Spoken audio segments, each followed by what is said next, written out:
Save Aravalli करके हमने देखा एक कैंपेन चल रहा है। जब आपकी कमेटी ने सुप्रीम कोर्ट में जो सबमिट किया है उसके बाद से ये एक विवाद सा छिड़ गया है। सर्वोच्च न्यायालय के द्वारा ये कहा गया कि अरावली के क्षेत्र में जो अवैध खनन हो रही है उस अवैध खनन को अगर ज्यादा सख्ती से रोकथाम करनी है तो एक स्टैंडर्ड डेफिनेशन होनी चाहिए जो सबको एक्सेप्ट हो। अरावली में कोई चेंजेस आते हैं तो प्रदूषण वो भी एक और ज्यादा एग्रावेट हो सकता है। प्रदूषण के अनेक कारण होते हैं। प्रदूषण के जो कारण है वो मानव सृजित गतिविधियां भी होती है। सर एक और जो एलिगेशन लग रहा है कि अर्बनाइजेशन के लिए ये प्लान चेंज किया जा रहा है। अर्बनाइजेशन का तो ये कोई प्लान ऐसा नहीं है। प्लान केवल और केवल अरावली के प्रोटेक्शन के लिए। लोग जैसे कह रहे हैं कि वहाँ पे अब हाउसिंग लाने की तैयारी हो रही है। कहाँ से है? अजमेर अरावली के अंदर बसा हुआ है, फुलेरा अरावली के अंदर बसा हुआ है, पूरा उदयपुर शहर अरावली के अंदर बसा हुआ है। सदियों से मानव सभ्यता के रहने की जगह है। टेक्निकल कमेटी के माध्यम से जिस डेफिनेशन को निर्धारित किया है उसमें राज्यों को स्ट्रिक्टर रूल बनाने की आवश्यकता होगी और 90% पार्ट जो है उसमें तो आप माइनिंग एक्टिविटी से बाहर ही हो जाओगे। सुप्रीम कोर्ट ने अपने जजमेंट में 2 बातें की जो लोग छुपा रहे हैं। पहला, सबसे पहले पैराग्राफ जो है उसमें उन्होंने मिनिस्ट्री ऑफ एनवायरनमेंट फॉरेस्ट के ग्रीन अरावली वॉल मूवमेंट को अप्रिशिएट किया। दूसरा, उन्होंने कहा अरावली पहाड़ी और अरावली रेंज क्या होगी। अरावली की जो मेन समस्या है वो अवैध खनन की है। अवैध खनन को रोकने के लिए ये जो डेफिनेशन दी गई है सर्वोच्च न्यायालय के द्वारा दी गई है। तो जो ये डेफिनेशन है ये न्यायालय की बनाई हुई जो कमेटी है जिसमें zoological survey of India, forest survey of India, ministry of environment forest और उसके साथ ही साथ चारों राज्यों ने मिलकर के इसको तय किया है। एक भ्रम और फैलाया जा रहा है कि जी दिल्ली में तो माइनिंग ही अलाउ नहीं है, फरीदाबाद में माइनिंग ही अलाउ नहीं है, गुड़गांव में माइनिंग ही अलाउ नहीं है। सर एक्टिविस्ट को कहता है कि इसमें कोई ग्रे एरिया है। कोई ग्रे एरिया नहीं। अगर ग्रे एरिया है तो न्यायालय में मामला है, वहां जाकर प्रतिपादित कर दी।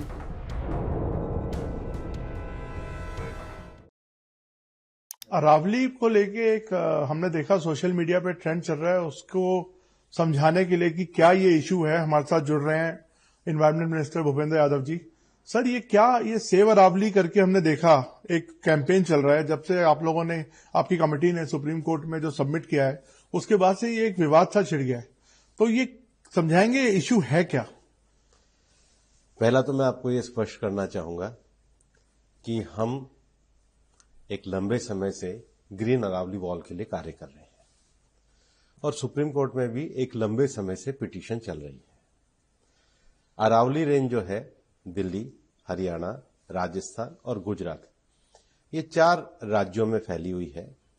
लगभग 1,44,000 स्क्वायर किलोमीटर के एरिया में सबसे पुरानी पर्वत श्रृंखलाओं में है और इस पर्वत श्रृंखलाओं में गांव भी है, कृषि भूमि भी है, शहर भी है, इंडस्ट्रियल बस्तियां भी हैं, रामसर साइट्स भी हैं, प्रोटेक्टेड फॉरेस्ट भी है, रिजर्व फॉरेस्ट भी है और हम पूरी तरीके से प्रतिबद्ध हैं कि ये जो पर्वत श्रृंखलाएं हैं ये हरी भरी रहनी चाहिए।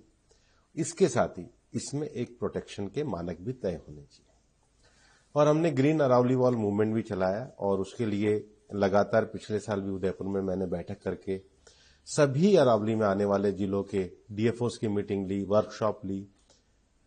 ये जो पिटीशन है ये सुप्रीम कोर्ट में एक लंबे समय से चल रही थी और सर्वोच्च न्यायालय के द्वारा यह कहा गया कि अरावली के क्षेत्र में जो अवैध खनन हो रही है उस अवैध खनन को अगर ज्यादा सख्ती से रोकथाम करनी है तो एक स्टैंडर्ड डेफिनेशन होनी चाहिए जो सबको एक्सेप्ट हो। तो सुप्रीम कोर्ट ने कमेटी के निर्धारित करी जिसमें मिनिस्ट्री ऑफ एनवायरनमेंट फॉरेस्ट के सेक्रेटरी भी थे, FSI forest survey of India भी थे, भारत सरकार का सर्वे ऑफ इंडिया है उनके भी सेक्रेटरी थे और जो देश की सारी भू आकृति का जो मैपिंग करते हैं जियोलॉजिकल सर्वे ऑफ इंडिया उसके डायरेक्टर भी थे, प्लस चारों राज्यों की सरकारें थी।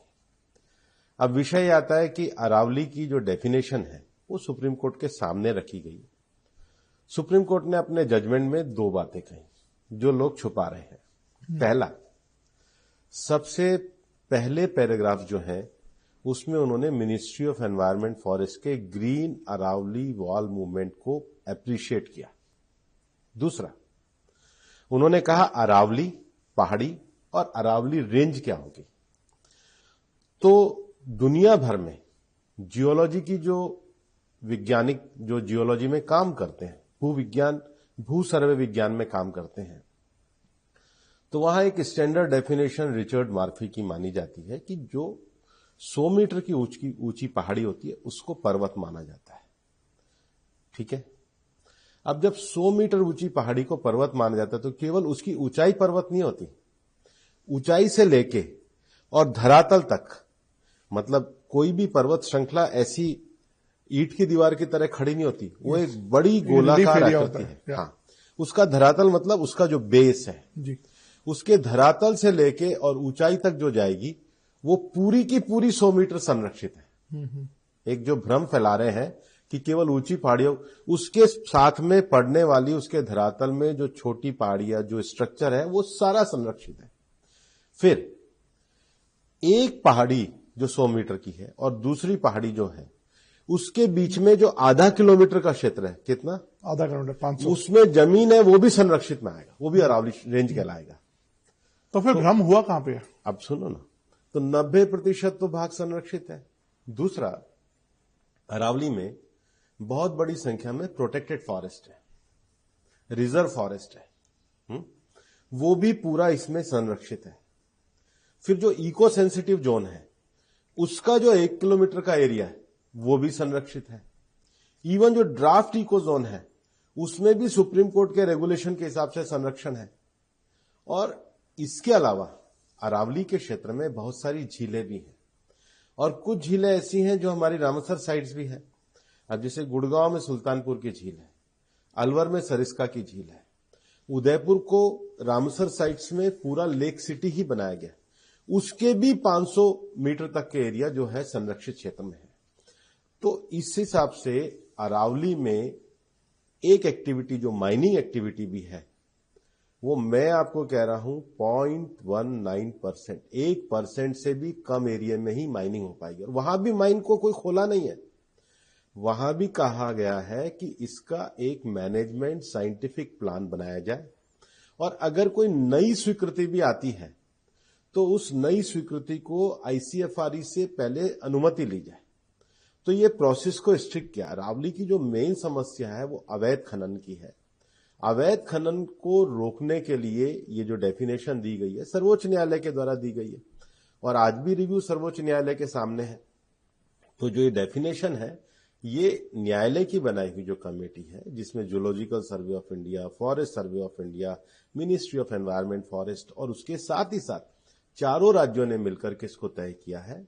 ये भारत की सबसे ऊंची और प्राचीन पर्वत श्रृंखला है, बल्कि दिल्ली भी इसी में है। एक भ्रम और फैलाया जा रहा है कि जी दिल्ली में तो माइनिंग ही अलाउ नहीं है, फरीदाबाद में माइनिंग ही अलाउ नहीं है, गुड़गांव में माइनिंग ही अलाउ नहीं है, नूह का भी मुझे नहीं लगता कोई बहुत थोड़ा सा इलाका होगा, इसके बाद रेवाड़ी में थोड़ी सी माइनिंग अलाउ है और हरियाणा में महेंद्रगढ़ में है।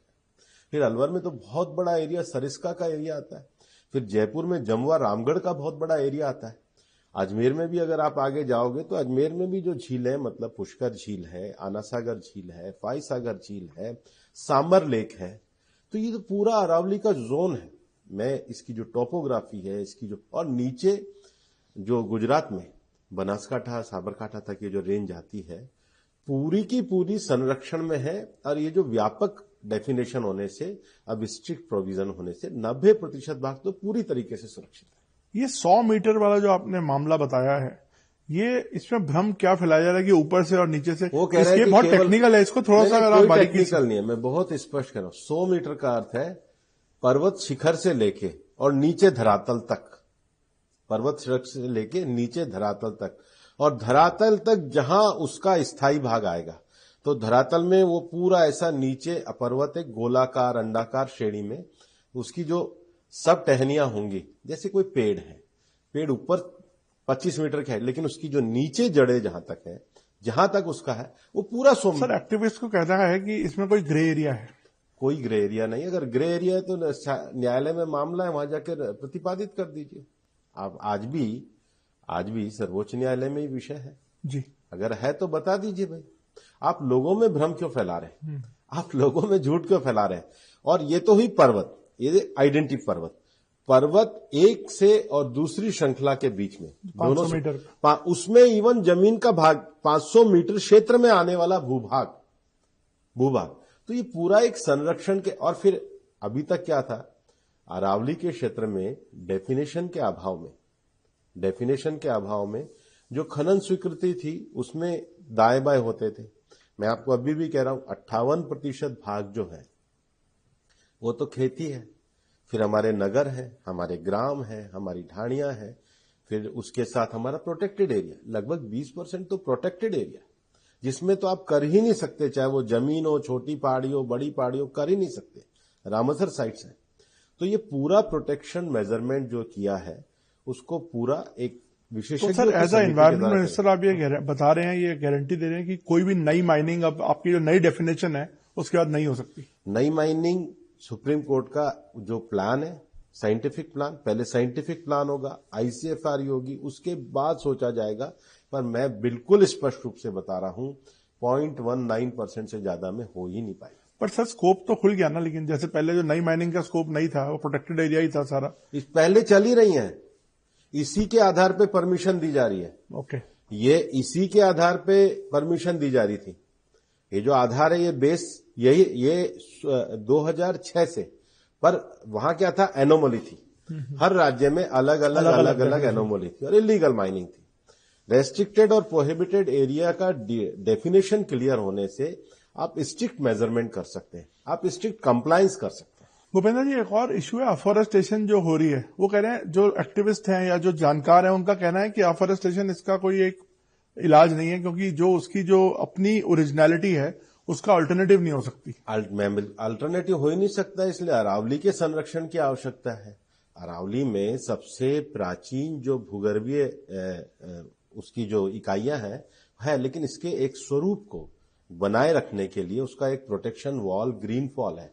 केवल चारों तरफ पेड़ लगा देना, जो प्रकृति होती है ये इकोलॉजी होती है। प्रकृति में ग्रास भी होती है, प्रकृति में झाड़ियां भी होती है, प्रकृति में वनस्पति औषधियां भी होती है।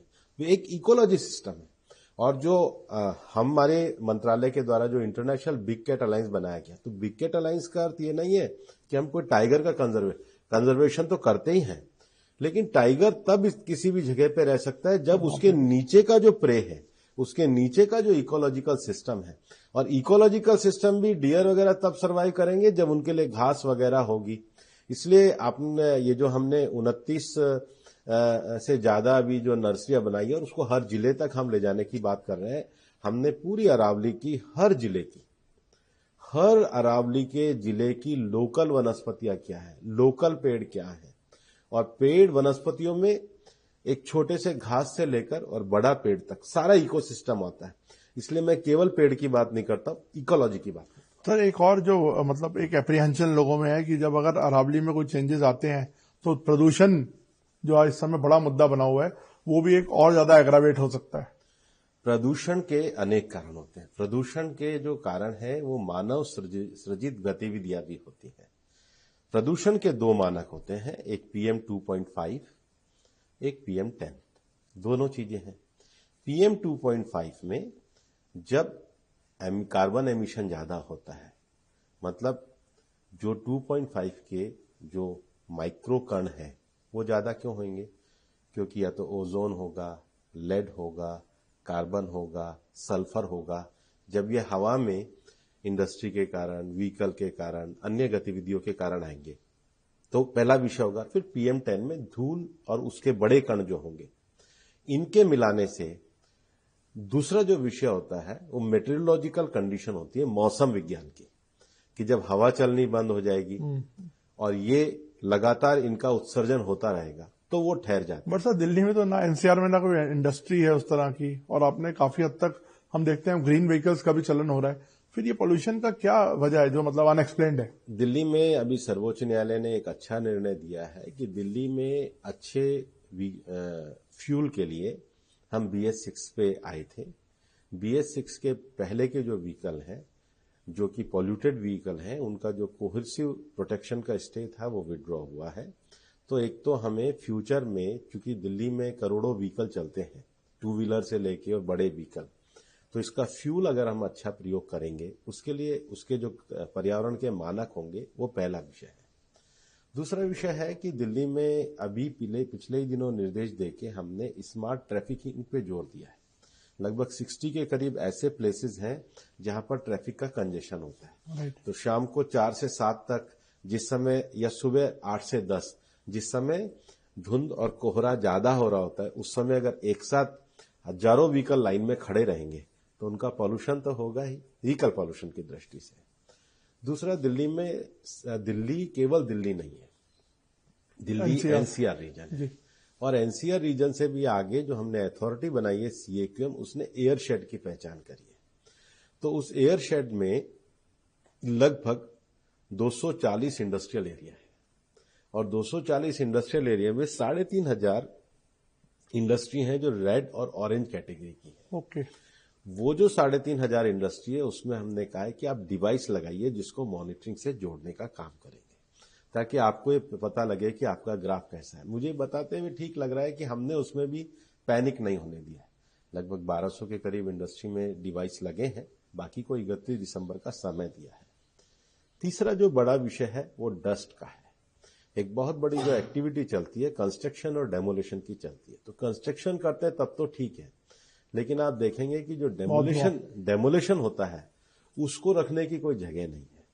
तो हमने सीएनडी के रूल्स भी करे हैं, और अभी मैंने गाजियाबाद, नोएडा, फरीदाबाद, गुड़गांव, सोनीपत, एनडीएमसी और एमसीडी, इन 7 अथॉरिटी की अभी पिछले ही हफ्ते अलग अलग मीटिंग ली है, और सबको कहा है कि भाई आप 2026 का 1 जनवरी से लेकर दिसंबर तक का अपना प्लान बनाइए कि हम सीएनडी वेस्ट में ये करेंगे, हम जो गड्ढे खुदे हुए उनके लिए ये करेंगे, एंड टू एंड पेवमेंट के लिए ये करेंगे, ग्रीनिंग के लिए हम क्या करेंगे। फिर जो एक बहुत बड़ा कारण है वो सॉलिड वेस्ट है। जैसे आपका तो इंटरनेशनली भी आप एक्सपोजर है, आप क्या कुछ बाहर की बेस्ट प्रैक्टिस, सॉरी आप मेरा इतना ही रोकेंगे? नहीं करिए, बताइए सर। नहीं प्लीज। तो ये सारे पैमानों पे काम किया। जो बेस्ट प्रैक्टिसेस की आप बात कर रहे हैं, बेस्ट प्रैक्टिसेस फ्यूल, दुनिया में जो भी हुआ है मैं नाम देश के लेके बता सकता हूं। फ्यूल, बेस्ट क्लीन फ्यूल, क्योंकि ऐसा तो होगा नहीं कि अब आप व्हीकल्स को रोक देंगे या इंडस्ट्री को रोक देंगे। क्वेश्चन ये है कि वो बेटर जो अपना भी इंडस्ट्री चलाने के लिए करे वो फ्यूल का इस्तेमाल करे। इसलिए आपको मैं बताना चाहूंगा, हमने 240 इंडस्ट्रियल एरिया में 226 में पीएनजी गैस की सप्लाई कर दी। हमने कहा कि मैक्सिमम चीजें आप गैस बेस पे ले जाइए। फिर जो हमारे थर्मल पावर है उसमें दिल्ली के आसपास जो है उनका नई टेक्नोलॉजी में वो जाए, उसको हमने बनाने का काम किया। तो फ्यूल एक बड़ा विषय है, ग्रीनिंग बड़ा विषय है, डस्ट मैनेजमेंट एक बड़ा विषय है, और नेशनल क्लीन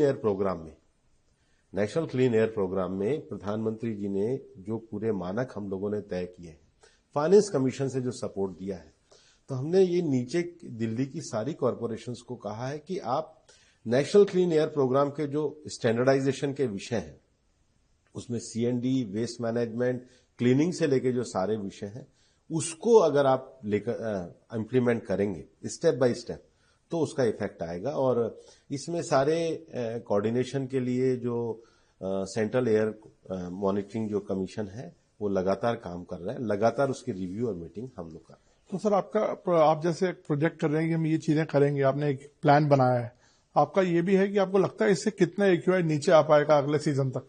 देखो, अगर इस बार तो मुझे लगता नहीं है कि इतनी जल्दी आएगा। सीजन की तुलना अगर आप देखेंगे सर, तो एक्यूआई के दिन काफी बेटर हुए हैं, लेकिन दिसंबर में 2 बार जो मीटरोलॉजिकल कंडीशन होती है, जिसमें हमारे जो वेस्टर्न डिस्टर्बेंसेज आते हैं, अगर तो वो बारिश बन के बरस गए तो ठीक होता है, अगर वो ऊपर से चले जाते हैं तो उस समय हवा रुक जाती है। हवा स्टिल होने पे ही PM 2.5 और PM 10 जो है उनकी मात्रा स्थिर रह जाती है, तो उसके लिए हमने ग्रैप का प्रोविजन किया है, और सीएक्यूएम को यह अथॉरिटी दी है कि वो प्रेडिक्शन के आधार पे, क्योंकि ये केवल सीएक्यूएम ये गतिविधियां तो हैं ही, साथ में उनको मौसम विज्ञान के साथ भी संबंध रखना पड़ता है, और उस एप्रीहेंशन को देखकर ये जो गतिविधियां हैं इसको रेस्ट्रेन करने के लिए ग्रैप लगाना पड़ता है। पर ग्रैप के भी इस वर्ष के अनुभव से हम बेहतर कोऑर्डिनेशन के अगले बार के इम्प्लीमेंटेशन रूल लेके आए। हम लोग क्योंकि देखते हैं सर कि कई कंट्रीज ने जैसे ऑलमोस्ट ऐसा ही पॉल्यूशन फेस किया है, बीजिंग एक उदाहरण है, उन्होंने लेकिन कंट्रोल कर लिया। और मैं कह रहा हूं ना, फ्यूल, डस्ट और स्ट्रिक्ट मेजर्स, इसके बाद आपको लगता है कि कोऑर्डिनेशन, क्योंकि दिल्ली में जब तक आसपास की ये जो 8 जो हमारी म्युनिसिपैलिटीज हैं उनके कोऑर्डिनेशन को करना पड़ेगा। और आपने देखा होगा कि अभी शहरी विकास मंत्रालय ने भलसवा का, ओखला का, गाजीपुर का ये जो ढेर लगा हुआ था लंबे समय से, लगातार काम कर रहे हैं। उसकी भी हर महीने की मॉनिटरिंग हो रही है और ऐसा लगता है कि जून तक हो जाएगा, केवल गाजीपुर का बच जाएगा, तो उस पर दिन रात काम चल रहा है। गुड़गांव और फरीदाबाद का भी बंधवाड़ी के पास एक जगह है जी, तो उनका भी अभी टेंडरिंग वगैरह निकाल के वो लोग भी कर रहे हैं। गाजियाबाद में तो बहुत अच्छा उन्होंने किया है कि अपने लीगेसी वेस्ट डिस्पोजल को समाप्त करके उन्होंने मियावाकी का एक जंगल बनाया है। और हमने सभी कॉरपोरेशंस को ये आग्रह किया है कि वो अपना पार्क एरिया को डिक्लेयर करें, ताकि पब्लिक पार्टिसिपेशन करके पार्क एरिया की ग्रीनिंग पे ज्यादा से ज्यादा हम लोग लगेंगे तो ज्यादा अच्छा रहेगा। सर एक आखिरी में मैं थोड़ा अरावली पे वापस आता हूं। सर एक और जो एलिगेशन लग रहा है कि अर्बनाइजेशन के लिए ये प्लान चेंज किया जा रहा है, इस पे भी मैं चाहता हूं कि आप बोलें ताकि लोगों को क्लैरिटी हो।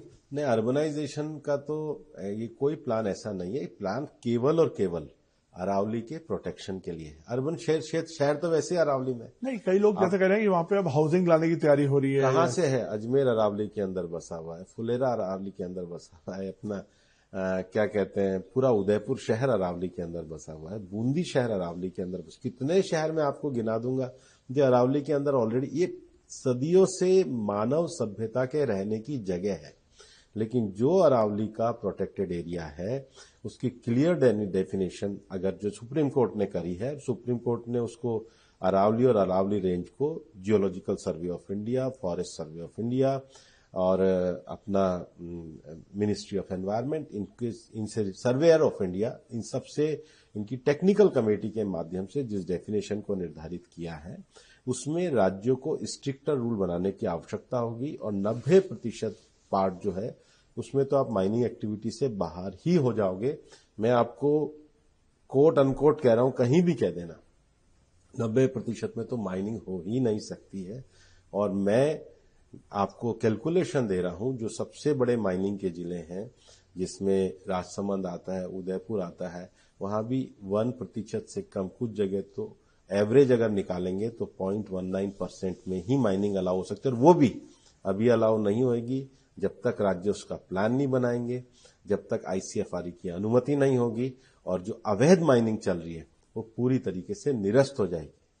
तो सर अब यूनिफॉर्मिटी अब इम्प्लीमेंट होनी शुरू हो जाएगी? अभी मामला न्यायालय में है। हम जो भी नियम होंगे, जो कानून होंगे, कोर्ट के द्वारा जो विषय होंगे उसको पूरी तरीके से इम्प्लीमेंट करें। Thank you so much sir, आपने बहुत अच्छे से पूरा समझाया इस पे, इस अरावली के विषय पे भी और पॉल्यूशन के विषय पे भी।